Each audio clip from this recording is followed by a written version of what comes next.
អាហារ3មុខនេះជួយប៉ូវថ្លើមនិងក្រពះឲ្យបានសុខភាពល្អ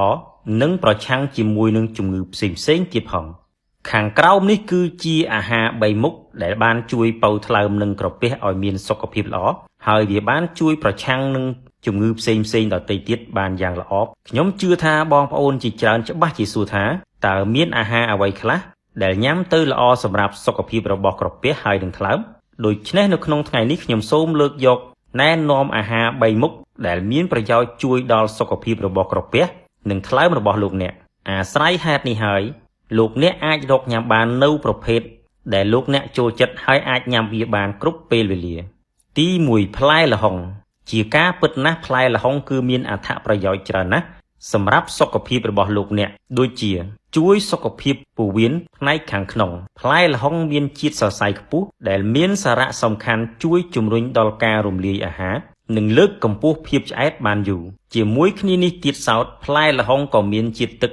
88% ផងដែរដែលអាចជួយទ្រទ្រង់ដល់សរីរាង្គកាយនិងមានប្រយោជន៍នៅក្នុងការបញ្ចុះកម្រិតកូលេស្តេរ៉ុលមិនល្អនៅក្នុងសរីរាង្គកាយរបស់លោកអ្នកបានទៀតផងផ្នែកខាងក្នុងជួយប្រយុទ្ធប្រឆាំងនឹងការរលាកផ្នែកខាងក្នុងការរលាករ៉ាំរ៉ៃគឺជាហេតុផលមួយដ៏សំខាន់ដែលអាចបណ្ដាលឲ្យកើតជំងឺរ៉ាំរ៉ៃផ្សេងៗជាច្រើនប្រភេទមានការសិក្សាជាច្រើនបានរកឃើញថាសារធាតុប្រឆាំងអុកស៊ីតកម្មដែលមាននៅក្នុងផ្លែល្ហុងទុំអាចជួយកាត់បន្ថយការរលាកខាងក្នុងបានយ៉ាងមានប្រសិទ្ធភាពខ្ពស់បំផុតទី2ត្រីមានខ្លាញ់ល្អប្រសិនណាអ្នកចង់ការពារជំងឺក្រពះពោះវៀនឲ្យដំណើរការបានល្អជាដំបូងគួរកាត់បន្ថយរបបអាហារដែលសម្បូរខ្លាញ់ឲ្យបានច្រើនហើយបដូរមកញ៉ាំប្រភេទអាហារដែលមិនសូវសម្បូរជាតិខ្លាញ់វិញមានដូចជាសាច់ត្រីសាច់មាន់ជាដើមព្រោះបើយោងតាមអ្នកជំនាញបាននិយាយថាសាច់ក្រហមឬក៏សាច់សម្បូរខ្លាញ់ច្រើនគឺជួយជំរុញបាក់តេរីពោះវៀនដែលផលិតសារធាតុគីមីដែលទាក់ទងនឹងការកើនឡើងនៃហានិភ័យនៃការស្ទះសរសៃឈាម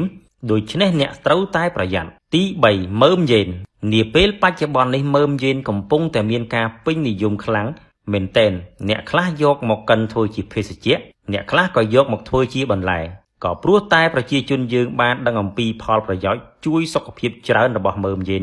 នេះបើយោងតាមប្រភពរបស់ amcity.com ដែលបានរៀបរាប់អំពីអត្ថប្រយោជន៍របស់មើមយេនដូចជា